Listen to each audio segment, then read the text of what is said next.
We're live. Oh Maybe. boy. I don't even know how this is going to work. Let me share out the link. Yeah, I don't know how this is going to work because we are using our phone as a trying to hotspot. stream it on our phones. We have lost internet again today. We have been constantly losing internet. We'll have it for 20 minutes and then it'll go. And it'll go. So we are trying this. So if it's really crappy, sorry about that. But we're doing our absolute very best to try and get this thing to you guys to interact a little bit because we are in the great Texas freeze of 2021 and hopefully never again. Yeah, this is pretty sad. Looking outside, all of my tropical plants look like they're just dead. Yeah. Yeah, I think all the leaves look decrepit. Yeah, it's pretty bad. The fruit trees, all of the fruit has fallen to the ground. Yeah. And just fallen all off. the plants and stuff are all like black. Yeah, they're black. They're all black. So I don't even know if they'll be cut down to the Texas roots. beach bum. Hey, welcome. I know you're down the coast there, and oh no, man, not the palm trees. I don't want to lose my palm trees. We've got a couple palm trees as well, and we were concerned about losing them.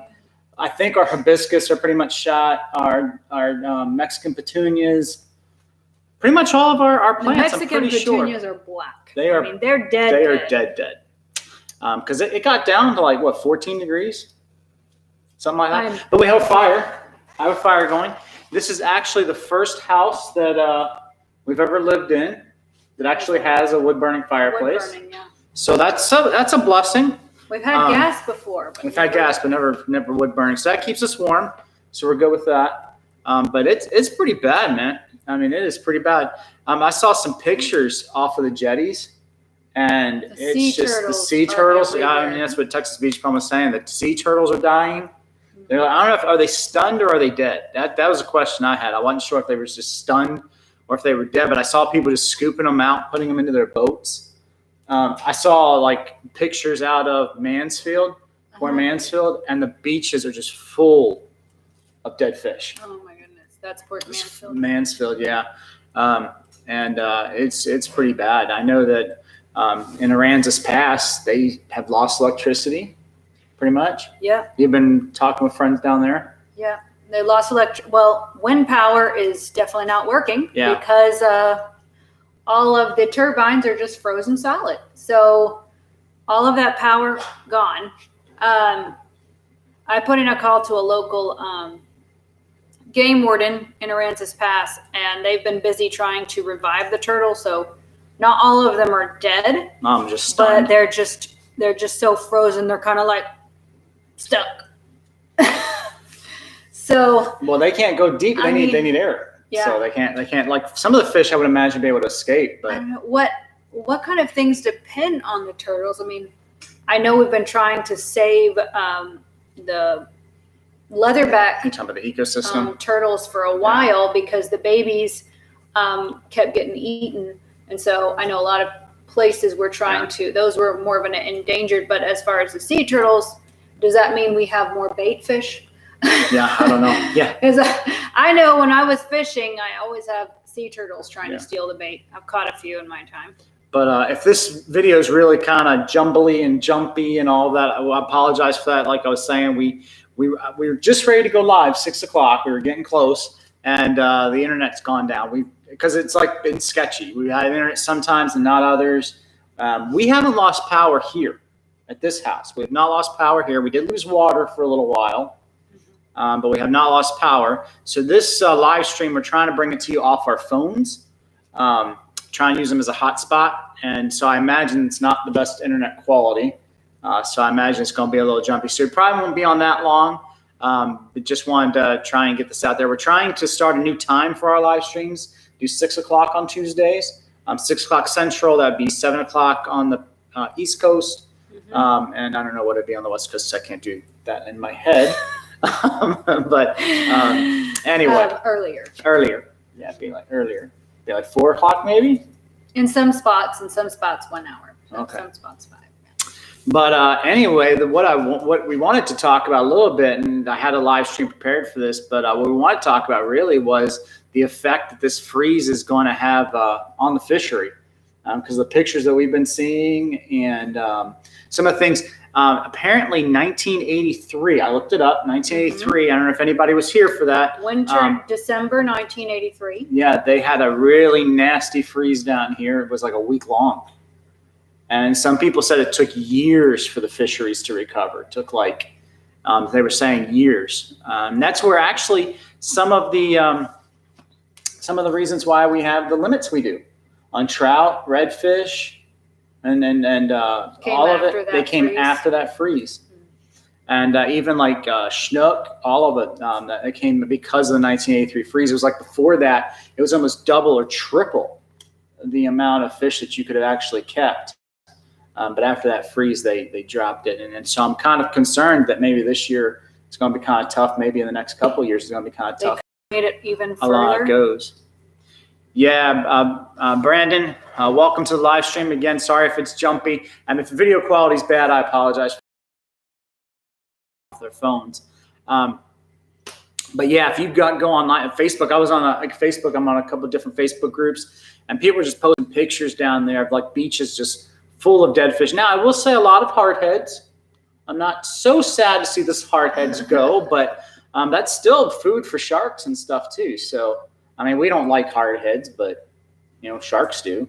Mm-hmm. So it's really is crazy. And part of the reason, if you're not from South Texas, I think part of the reason that people maybe don't understand why it's so bad for it to get a freeze down here, besides the fact that we never actually get freezes down here. But one of the reasons why it's so bad is because the bays are so shallow. And so the fish really can't get to where it's deeper if they get trapped, and that's what stuns them and kills them. So if they can get to the deeper pockets, they can get to the ICW, if they can get to the channels, they'll be okay. But if they get stuck on the flats, or if they get stuck in pockets of water where they can't get to that deep water, that's where the problems come in. And all of our bays are pretty shallow compared to up north. So that's really the big challenge 2 or 3 here. feet in a lot of spots, and they just can't swim away fast enough. No, and they get trapped. And find water. Which is also why Texas Department of the Texas Game and Wildlife and all that, they closed the fishery for right now. You can't even go fishing right now. Because if you were able to get out and you were that crazy to get out in the water when it's that cold, you'd find all the fish stacked up in one place because they would be in the deep hole, and that's where they would all be kind of hanging out there. So that's why they closed the fishery, which I think it's closed until it gets warmer again. I think I want to say Thursday. It's closed till at least Thursday. Thursday's not even a warm day. Friday. Thursday's not a warm day. Right. Yeah. Thursday's another freeze. Yeah. Temperature down here tonight's supposed to get in the low 30s. Down towards the coast, it's still it's supposed to still be pretty cold, 20s. Which it's unheard of for us down here. I mean, that's part of it. It really is unheard of for us to be that low. We were at in the teens that first freeze, night, yeah. And then somewhere around 22 degrees holding most of the day. And that's really, really bad for us. And that's why if we're not prepared for it. So in Maine, if you have a swimming pool, you're going to winterize it in October. You're going to drain your pool halfway. You're going to make sure the jets are completely empty. You're going to put antifreeze in your pipes. You're going to do things that you have to do to protect your pool equipment. Yeah, but for us, when we find out we have the freeze, there's not sufficient time to prepare for that. So it's just like And Texas Beach Bum, you're in Port Aransas, is that correct? I think you're in Port Aransas, Mustang Island. 32 degrees, and so that means if it's 32 there, it's going to dip. Tonight, yeah. It's going to dip again. So, I mean, I've seen pictures of 8-foot pools frozen solid in Dallas. And so that's super dangerous because all those pipes inside Corpus there are South Side. Okay, yeah. So people who have pools there too. I mean, too freeze for too long, and we're just not ready for it. Yeah. Yeah, so it's again, some of my northern friends are kind of like making fun of us, like, oh my goodness, Texans are all dying because it's cold. But hopefully, I don't want to get political, but the other thing is the wind turbines are all frozen too. You guys should go online if you haven't seen that. The wind turbines all frozen. They're all frozen up. And then you have to rethink, should we be on natural gas here? Yeah, like, this still works. Yeah, because here we got a freeze, but this may not be the only one. Yeah. We think it's an anomaly, but what if next year you get another one? Well, what if next year we you get had another one? one? What was it, 2018? We had a freeze in 2018. We got It snow. was pretty quick. It wasn't as long as this one. But yeah, but more snow. But I want to say, like, from what I was doing a little bit of homework once every 10 years, just about something like this happens. So Yeah. anyway, who knows? So pattern? I'd love to hear y'all's thoughts about how this freeze will affect the fishery down here, because this is our first time really being involved in fishing as much as we have, and much as we are. We just ate our last bit of fish that we had caught this last year. We just had that tonight for I dinner. just cooked it tonight. Some A little redfish. sad. It tasted wonderful, and Yeah. I thought, oh, this is my last frozen redfish. Yeah, we didn't know we had froze some redfish from one of our trips. And I ate the and so now that's all gone. I like to eat fish probably twice a week, so it goes fast for us. Yeah. But at the same time, canned tuna can only taste so good. Yeah, yeah, So, yeah. when you're used to fresh fish. And our kids are completely ruined on fresh fish now, because now if we went to the store and actually bought fish, there's like, that's no. I tried that once. I bought a package of what they called wild flounder or whatever. Yeah. But I cooked it for them, and they were just like, "What is this? This is not Yeah. fish." There's nothing. And I said, "Well, it was previously frozen, but still, I mean, Yeah. supposedly it was flounder, but I have a feeling it tasted more like it was farmed." Again, those of you just joining us, I see some people popping in. Make sure you let us know that you're here. I know the live stream I haven't been able to, I don't know how it's going to sound, but it might be a little jumpy because we're running it off of cell phones tonight, because we do not have internet. They were telling us we probably will lose power tonight because they're having rolling blackouts and brownouts here in Texas. The power grid is not able to handle this amount of cold. And so we're expecting that. So that might happen. We don't know. But water is still good. We kept our faucets dripping. I covered the pipes as best I could. The one exposed pipe that we have in the house, I covered that. So we're doing pretty good with that. But anyway, our main concern is well, not main concern. There's lots of concerns, but our thing of being fishing. We like to fish, and we are worried that this will affect this summer's fishing, especially. Yeah. It could be for the next 2 years, 3 years. You don't want to put that in the fire. That's the wrong tool. Well, don't tell people you were about to put in the wrong tool. Like they're gonna say, "Oh, Texans." Yeah. Like you don't want to do that. Don't want to do it. Yeah. But I love the heat, and I don't like the cold. So I especially don't like the devastation of the cold. I like to fish when it's warm, and when it is warm, I want the fish to be there. The only positive side, I don't know if you guys have seen this, is that Alaska checking in. Southeast Adventures up Alaska. Woo! those fish are used to cold. Those fish are used to cold. When I was looking at the pictures, the one thing I did not see were redfish. So that's a good thing. The redfish might have been strong enough and big enough to swim to deeper water, because Redfish are pretty hardy fish. I wasn't seeing those dead. It's going to be the trout. The trout are not quite as hardy, I don't think. Let's see. Brandon says fishing might take a little hit in the short term, but overall, in my opinion, fishing has been getting better in the past few years. Yeah, fishing has been great. That is true. And it might take that short-term hit. You're right. I think that normally they said that after 83, it took a couple of years, but that was a week-long freeze. That one was pretty bad. I don't think it's going to be quite as bad this time. It just depends on if the bay freezes. If it stays, if it freezes and then it gets warm enough. Now, down Port Mansfield, I did see the jetties there. There was ice on it. That's not good. I haven't seen any of that in Aransas Pass. I haven't seen any of that in Corpus. Maybe Texas Beach Bum can help us out with that if there's any ice on the bays down there. But, yeah. Yeah, but I have a feeling that the redfish, the black drum, they're going to be okay. Yeah. Because trout. The bigger ones are the ones that breed. So the bigger ones, if they survive just fine, they will breed, and then we'll be okay. But the trout, I think, will be fewer and far between the trout to tougher. because that keeper size, that 15 to 17 inch ones are probably going to be the ones that die first. Yeah. Not the bigger trout already have moved closer to the power plants and things like that because it's coming close to their breeding season. So they would have already been trying to find nests and looking for that warmer water already. The big ones. The big ones. Big gator trouts are already looking for nesting spots, and offshore will be fine. It's just going to be the ones trapped in the bays. Yeah, which is why you see so many catfish on the shore. Favorite fish is trout. Surf running fish may do better. Yeah, actually, surf fishing might be better. That is true, because if they're in the Gulf side, they're gonna be fine. So surf fishing might actually be better this year.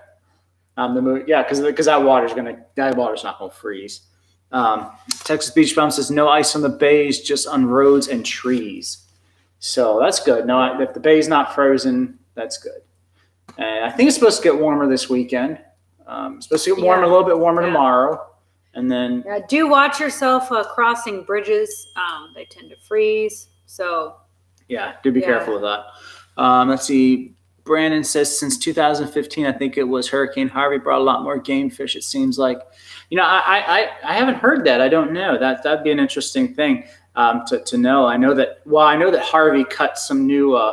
Closed some areas and opened up some new ones with the beach movements and the sand like that. Some of the water changed there. The fish passes changed. There was the one there at the Packery.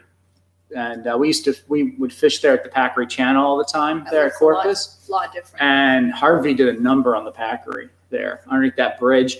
And the water movement there is crazy now. The current that comes through there. Yeah, I don't fish there anymore. No, we don't. It's big rips.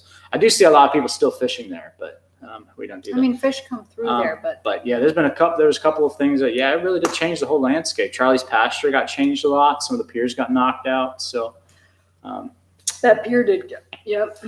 So yeah, so I think hopefully you're right. Hopefully short term we might see some impacts, but maybe long term, maybe we won't see as much impact. Plus, the people are responsible too. I think that'll be a lot of it. If people say, "Hey, look, we're going to practice more conservation this year." Keep what I'm not saying shouldn't keep any fish. I don't want to do that. Keep fish if you want to keep fish, legal fish.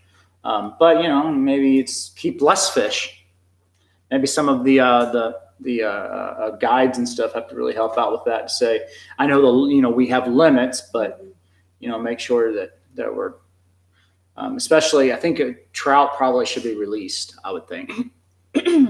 Probably need to release a lot of trout this year. Make sure that they're doing well. Now sheephead, that's interesting. I know that they actually like a little bit of colder water. Sometimes they like to come out in April and November, and not so much in the summer. So they may be okay. I haven't seen many of those dead. Yeah. So sheephead might be fine. Yeah, I would imagine they might survive. They're a little more hardy than. I would imagine that with anything. There's positives and negatives to it. There's negatives to the impacts, but then there's probably a silver lining in that sometimes that can happen. Let's see where we at. The Fun Nerds, have y'all seen pompano lately? No, we haven't been surf fishing yet. Too cold. February normally though, February, March I think it's pretty much pompano season, but it's just been too cold. So maybe. Well, we'll just have to see on that one. I'd like to see some pompano this year. That'd be good. They are one of the best tasting fish. They rival. They really are good. Reds and trouts for sure. And they fight good too. So they swim around like baby jacks. Yeah, you're the only. Actually, you and Kyle are the only ones that have caught them. I haven't actually caught a pompano yet. Yeah, the decent size that I had, actually, I thought it was like a smaller amberjack or something, the way just a real small one, but the way it swims back and forth really fast. Jack Crevalle. Jack Crevalle. Yeah, they have the yellow tails at first because they have those yellow tails that kind of split, and I thought that forked tail is what I had, and it was, but until I got it out of the water, I wasn't sure because they do fight like crazy. When you get a big one. Where else? I'll catch up on the thing here. Love Packery, great spot for sheepshead. Yeah, that's one. The Packery is probably where we've caught the most sheepshead. probably in the Packery. That's Mhm. although we haven't recently. We haven't fished over there a lot, but Yeah, I found the key to Sheepshead is don't use too big of a shrimp. You have to use Yeah. a small piece. They And- have the tiniest mouth. Speaking of Brandon, have you seen those new jigs that they're using, especially for Sheepshead? What are they I haven't called? heard of Oh, these. there's a special jig that they're using now for them. People are actually starting to learn that Sheepshead are really good. Some places if you're from a different part of the country, they call them convicts. It just depends on because they got stripes on them, so they call them convicts. But it depends on where you are in the country. But they're actually using special jigs now for them, and the jig actually sits. It's got a flat head, and it sits on the bottom, so the hook sits up. Okay. And so that when the sheep's head comes down to get that, the hook is sitting up, and it's a better jig head form. And I can't remember the name of the jig heads that they're using, but you still have to use a small piece. They have really big bodies and the tiniest mouths. Like human teeth, though, creepy things. Compared to a trout who has this big bite. I agree, Funarks. We have to do our part. Definitely conservation. I am a conservationist. I'm not an eco freak. I'm sorry if you are. No offense. I love you too. I'm just, but I am a conservationist. I believe in taking care of things, being responsible. I think that's important. I really do. Taking good care of the environment. I'm a Christian. I believe God created it all. And so if he created it all, then I'm supposed to take care of it because he's going to hold me accountable for it. So I know that Texas Beach Bum does a good job of that. If you notice in his videos, if you haven't subscribed to him, make sure you do. But if you notice in his videos, he always picks up a bag of trash every time he goes out.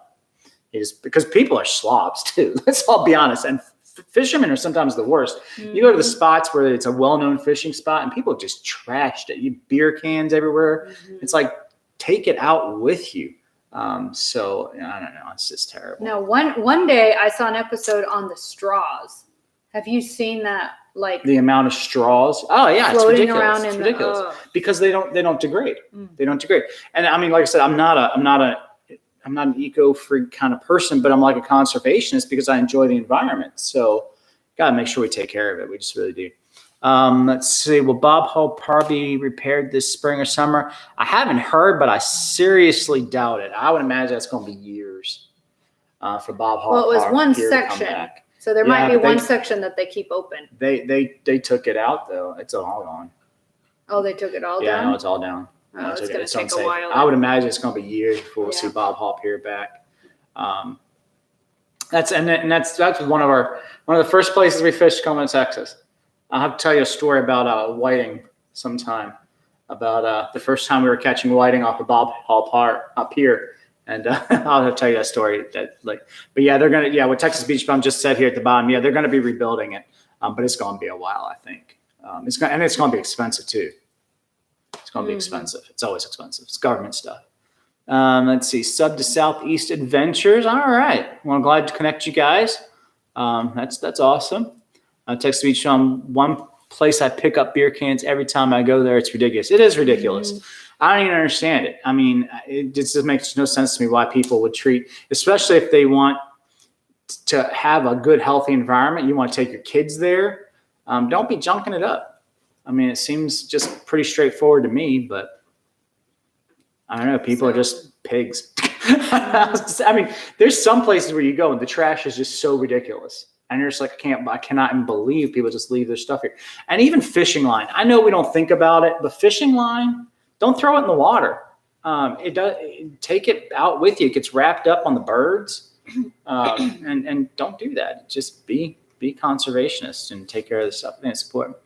Let's see. Brandon says, Matt Saltwater Fishing just posted drone footage of Bob Hall. It really didn't look that bad except for the end of the pier. Yeah, I haven't seen that. I'll have to go check that out. What I was talking about was what got taken out was the right section at the end. Yeah, so that's what I'm saying. I don't know if the main section they're going to allow people on or not, but it was that section that went off that broke off. Yeah. But I think I know the whole thing is closed. I know you can't go on it. I don't know how much of it they're going to be rebuilding, but I would imagine it's going to be pretty big. Let's see. Is Caldwell Pier? I don't know, but I think so. I didn't hear of any other piers being closed. And I haven't heard of any other piers. Caldwell Pier was okay. Yeah. It's like the hurricane was very hit or miss. Like it hit certain. Yeah. So Let's see. I'm anticipating that fishing license tax would. I did think about that. I did. I thought, like the lack of having a fishing license tax or the cost of the fishing license itself. Is that what you mean? Well, here's what they did, and like I said, I was doing some research for the. I guess I should have just done the live stream that I was going to do with the. But I was doing from 1983. I was looking up what happened as a result of that, and so fishing licenses fees went up. Because what they started doing was they wanted to get the bays more prolific with fish, and so they actually started breeding programs for trout and redfish and other things to get the bays back, and even snook. And that costs money. And it costs money, and so they have to get it from someone, so they get it from us. So, and that's okay. I mean, we're the one using the resources. I'm okay if it's something I'm using. Just want to be responsible, and maybe they can take it out of a little bit more of the commercial guys. That'd be nice, instead of penalizing the recreational fishermen. Yeah, all the we time. don't catch as many fish as the commercial ones. Penalize the commercial guys a little bit. So yeah, I would think so. I would think so. But and I know people have different views on the game wardens and all that. Generally, I think those guys do a pretty good job. There are some of them that I'm sure that are complete pricks, but I don't know if I can say that if YouTube's going to get upset that I said that. But but some of them, I know that there are probably some of them that they're jerks or whatever. But I think generally they do a good job. They try, and especially now. I mean, those guys are the ones that are out. They're the ones saving the turtles. They're the ones who are, if some moron goes out there in the bitter cold and gets stranded, they're going out after them. So, yeah, we rag them pretty hard. But in any case, they are. You okay? Yeah, I'm like, what is he doing? Oh, normally our kids are at soccer while we do the live streams, but they're here tonight because and it's freezing cold. He's just walking around in his tippy toes because. Just because, yeah. All right, but let's see. If marine life is affected by trash, definitely. You can see the effects of it. You see it when it comes in on birds. You see it when it comes in on the turtles. People do make a mess of things, and somehow we got from freeze to trash. I don't know how. It's just trash. I don't know. But things that affect fish. There's the connection. Things that affect fish. There's a connection. There you go. Things that affect fish, and trash affects fish. Freezes affect fish. Yeah, well, and I think they should increase the tax on people who are fishing without a license rather than increase the tax on people buying them, because they do make them pay like a restitution. I don't know if you guys know that, but if you get busted with like undersized redfish or things like that, it's pretty expensive. It can be like $1,000 per fish. Yeah, sometimes depending on the size. You pay pretty heavy. But from one game warden told me he can slap all these fines and it's like $5,000 with all of these undersized redfish. Then they get in front of a judge and the judge is, and sometimes just writes it off. So that can be annoying because they're there doing their job and then the judge is like, oh, I feel sorry for you. Here, to pay $200. I think sometimes too people don't know. Like we're on Facebook and people ask, and I've done this. What kind of fish is this? Now, I know the game fish, obviously. I know these are the ones that are sent. Sometimes I don't know all the fish species, especially because there's some that are rare and I don't know what it is. Or I think there was one that was a big piggy perch or croaker the other day, and I was like, this doesn't look right for the size of fish or something like that. So, I mean, that does happen from time to time. But there are a lot of people that go fishing, and they have no idea what they're doing. I mean, God bless them, but they got no idea what they're doing, and they're keeping everything because they just don't know what it is that they're doing, and they don't have the education. They don't have the. So I actually, I've been thinking more about that, and I'm like, they probably should, when you buy a fishing license, maybe there's, it's kind of like a permit. Maybe you should be able to have to say this is a redfish. This is a. Or maybe I don't know. Maybe it prints all those papers when you buy a license. Can't one of them be a printout of the pictures of fish? It's in the little booklet that they give you, but I bet you most people don't even read it. They don't get the booklets. They don't get the booklets. No, that's not like it doesn't just come with. But I've been on the jetties. I've come back on the boat, and people have asked me what kind of fish is this, and I look at it, and it's a redfish, and it's 12 inches, and I'm like, yeah, you can't keep that. And that's happened. Or you'll see them keeping just all kinds of different things, and it's like, I mean, there was that one time we caught a grouper, but I had never seen a grouper. I didn't expect a black grouper to be at the jetties. Yeah, I mean, we did catch a black grouper. I mean, off the I thought, well, this is strange. I was at the end, but then I was not familiar with the size it had to be in order to keep it. So we put it back. Yeah. I mean, that's the thing. When in doubt, put it back. Take a picture, put it back. It's not worth the fines anymore. Not worth the fines. No. Seeing people keep pinfish. I have actually heard that people eat them. Ew, no. They're like bone. I know, but I've heard people eat them. Talk about shrimp stealers. If Stanley Orchard was here, I bet you he'd eat them. He eats anything, though. That's just... Yeah, I bet he What's the last thing he ate that was gross? My question, jellyfish. Big Al says, how can you raise fishing license when the economy's in the tank? Yeah, you have a point. You have a point. I mean, I think that they'll do it. Yeah, but I do. What if they raise gas tax? If the government says we need more money because we're spending all these billions that we don't have. These things we have to pay it. But here's what we need to do. Honestly, here's what we need to do. Everybody needs to join the CCA because that's really our lobbying wing. So if you get in with the CCA, if you haven't done this, if you don't join the CCA, if you don't know what that is, Coastal Conservation Association. I don't know if they're in every state. I don't know, but I know they're here in Texas. They run the Star Tournament. And I would say make sure it's kind of like if you're a gun person joining the NRA, that's your lobbying wing. Those are the guys that make the policy and stuff. So I would say join the CCA. And then you can start to have your voice known. And maybe you'll win a free boat. You Star Tournament, You catch a tag redfish. What if it washes up on shore and it's dead? Let's not talk about that. Let's not talk about that. You still win the boat? It's like if I find the tagged redfish on the shore, does that count? I don't know, but I would definitely say I would. Yeah, they do still tag the redfish. Matter of fact, someone recently we knew won one. I was pretty upset about it. You can still win trucks and boats. Yeah. In that Star Tournament and catching the tagged fish, and then if you got kids, they got the scholarships and everything. Stuff. Mm-hmm. So it actually really is a good organization, and I would just say, look, I mean, if we have concerns, and I also subscribe to a magazine called Texas Saltwater Fishing. Is that what it is? Mm-hmm. Right? Texas Saltwater Fishing, and in there they talk about the activities of the CCA and how much they actually do to make the reefs around, how they do the preservation, the conservation stuff. So the CCA is a pretty important organization for us because they are, like I said, they are lobbying. They were very instrumental in the whole red snapper. Getting the red snapper regulations and things adjusted. It's CCA. Yeah. But it was the commercial fishermen that would do it. Well, I know we can talk about that, but that's what I would say. I would say, yeah, I have that same concern, Big Al. I think raising fishing license it's already expensive. I mean, honestly, I think some people don't buy a license that would normally buy a license because it is expensive. I think for mine, hunting and fishing, the super package, got to do hunting and fishing. It's $65 bucks. Yeah. Plus, it's $65 bucks. Yeah, something like and that. And that's not even if you get because I don't do what do you call it? Dove hunting. Yeah, I don't do the birds. The birds. Yeah, I don't do the birds, but I do the hunting and fishing combo. If you get the big combo, it's $85, I think. Yeah, so I mean, it's expensive. For both of us, we had to get both of us because we both hunted deer this year. So yeah, and so it gets expensive, and some people probably don't get a license to go to that, but I would just say CCA would probably help us out with that.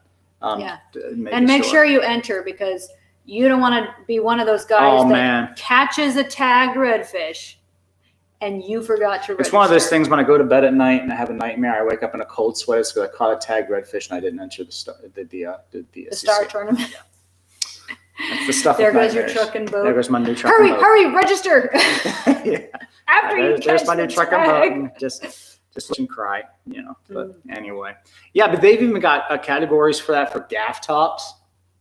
Top catfish. It's like if you catch the right size, redfish, speckled trout. But people don't pay attention. They don't look on there and they realize, oh man, I caught one that size, and they didn't enter. But so that's what I would say on that. I don't know if that'll help you, but I would definitely suggest joining them. So you guys jealous of our fire? You are, aren't you? If you're in Texas and you're cold. Yeah, Fun Arcs. I've heard of people not entering and catching a tagged one. Yeah, it happens. That's the stuff of nightmares. Although I'm not going to comment on the commercial flounder gigging because that's just opening up a whole other can.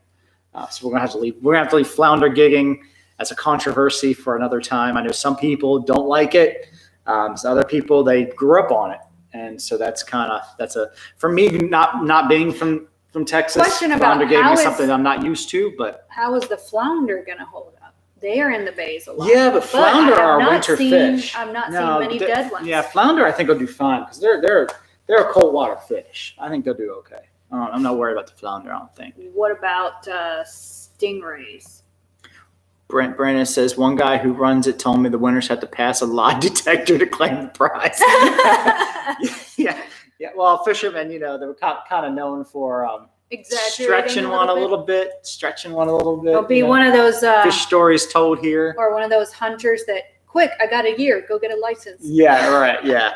Yeah, I have some people I know that are game wardens, and they will tell me that people will try. So you bought the license on the same day you hunted, huh? Yeah. People will catch stuff and then go get a license. I'm like, hey, yeah, that don't work that way. Or they'll try and tag their redfish with a deer tag. I've seen the opposite. I've seen deer with a redfish tag. Yeah. Not wasting a redfish tag on a deer. Anyway. All right. Well, if you guys have survived this long through the live stream, I really do appreciate it. I apologize for it being late. Like I said, the internet, I had it all set up here. I was like, oh, man, Karen, it's going to be an awesome scene. I'm going to have this fire behind us, and we're going to be able to do this live stream, and we're going to talk all this stuff, and it's going to be awesome. And went, ate dinner, came back, went to start the live stream, internet's dead. So I'm like, that's great. So again, if this has been kind of like really sketchy and the audio quality skipping or the video skipping, I apologize for that. Like I said, we are running it off our phones. Hopefully we won't have to do this again this way. Hopefully this freeze will stop and we return to our normal weather. We're going to have to replace all of our outdoor plants. Yeah, and maybe the pool pump. I heard a horrible crack and a pop when I tried to turn it on, and it was bad news. Yeah. The bottom line is South Texans weren't made for the cold. I wasn't made for the cold, and I'm a South Texan. Isn't College Station East Texas? That's debatable. Oh, I don't know. East Texas is more like that'll have to be for another podcast. Yeah, I don't know. If you ask all the Aggies, would they say they're? I would say they would think they're more central Texas, but sometimes people in Dallas call themselves Central Texas, and they're not. That'd be North Texas. Texas. At the top. Yeah, that'd be North Texas. I don't know. I don't know. Anyway, well, thank you all. The quality was sketchy, but she looks magnificent. Oh, yeah, she makes me look good. That's just what it comes down to. What are you gonna do? I mean, we'll go with I was about to apologize because we're going on without water yesterday and stuff. I've got dry shampoo and not really makeup. So we're just going with it. Anyway, hopefully next time we'll have a regular podcast, good internet, and we'll be able to do this thing for real. We are planning on going fishing this weekend. Doubt that's going to happen. So hopefully we'll have some more content. One of the things I thought I was going to show you is some of the things that I do to get ready for the new season. So that video should be coming out probably next week to tell you a little bit about how I get ready for the season, what I do with the reels, and how I just do some prep work there. I'll tell you for sure we're not going this Friday. Yeah, I'm not going out this Friday. It's too cold. But anyway, until next time. May you always catch your limit. We'll catch you soon. Bye-bye. Thanks for joining us.